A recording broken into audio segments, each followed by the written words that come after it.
I mean, I have such deep, like, lasting, complicated, hilarious relationships with my girlfriends. And I don't think you get to see necessarily the whole scope of that female friendship on TV. And I think that's what people really respond to. As a screenwriter, you said, the women that I find most interesting are flawed and not necessarily likable in the big studio definition of the word. Elaborate. Oh, I said that. That sounds really smart. Yeah.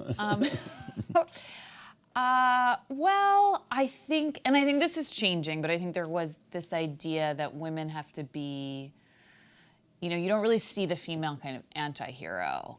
Pedestal. You don't see like the woman version of Walter White from Breaking Bad, because that's a lot harder for people to digest. I mean, I think the closest example I can think of is the comeback with Lisa Kudrow, which was a inherently, unlikable character. And I think at the time that show aired, people really weren't ready for it.